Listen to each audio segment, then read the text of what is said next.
into Facebook ads, affiliates, and the educational content you put over the time to help the freelancers and all. But not much people know about your entrepreneurship journey. So can you please help us with that? Like how you started, what challenges did you face, and how you cope up with them?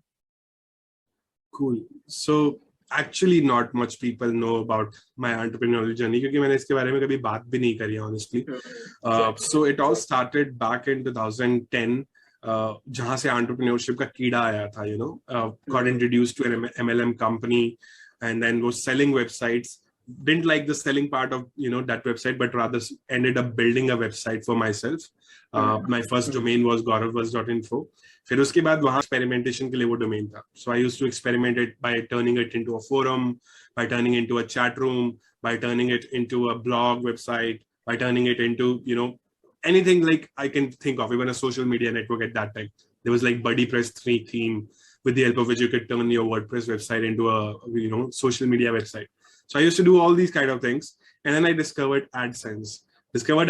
Made some money in 3 days by doing some clickbait shit, right? And lost that account, lost that money as well.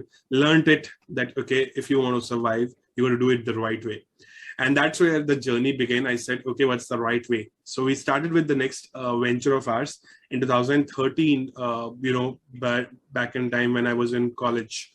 It was like doing my first year of postgrad college, and almost the last year of DU. In between, we started something by the name illwit.com. And it was a place where, all the smart people from the community would blog about their specific expertise, right? And at that time, blogging was really at the peak. This is 2013 I'm talking about, right? Mm-hmm. So since there were 3 kind of early founders to this, website, all living in different cities with different experiences and friends and whatnot, we kind of ended up in a mess of it because we could not really sync it all together. And then we had to shut down illwit.com after running it for a year. Then after that, I kind of switched back to my college, was learning my marketing there. And then I, suddenly got an idea that I should go into tech blogging because technology was something which I was really, passionate about. Even today, I really love tech, tech gadgets, whatever new is coming. I just have to try it. So, we opened something called as geekotech.com. It was like individually, I did that. There was no other founder. I was the only founder. And I started running it through a tech blog. We used to do Apple live blogging. We used to cover reviews of the new phones which were being launched, right? And particularly in that tech space. And then after running it for, almost a year and a half, I just realized it was not really picking up well.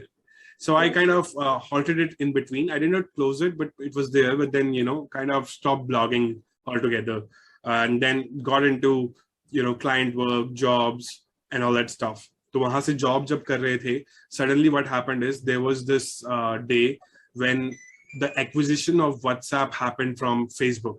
In middle, something like this happened, and then there was a blog on my website which said that what is the WhatsApp business model.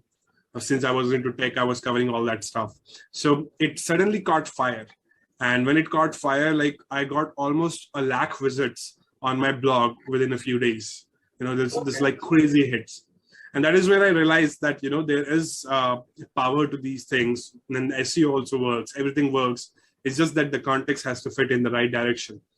So then after doing this, Geekotech was closed. Then I started another thing. There was something by the name called as Techpreneurship. Now, Techpreneurship was primarily into interviewing the best of entrepreneurs and tech entrepreneurs at that time. So I started doing it. My first interview was with Shraddha Sharma from Your Story. Right? She was very small at that time, no funding, nothing. But today she's so big. Right? Then moving on, I interviewed Vishal Gondal. I interviewed Alok Kejriwal from Games to Win. I interviewed Ankita Gaba from Social Samosa, right? And then again, while I was doing the job, this kind of, I was stuck in job and job was kind of building up high pressure on me because the stakes were high there. I got equity from the company and I became a head of delivery and training. So I had to travel a lot. So that venture also kind of got stuck in between. So this is me trying for the 4th time to actually break through in my entrepreneurship journey and still, kind of stuck along. But then, finally I came along with launching my own very first digital product, which was a course. Like after doing the training for 2 years, I said, let me launch my own product.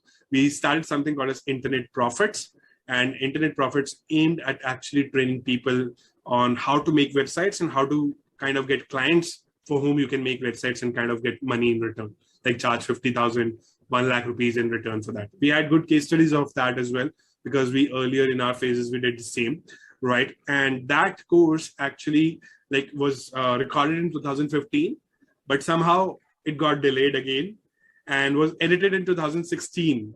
And then in 2016, we launched it. It was an instant hit. And from there, we kind of took our training course to international market. We launched it on Warrior Plus. Then we failed again. But then we realized that, in international market, software has more value.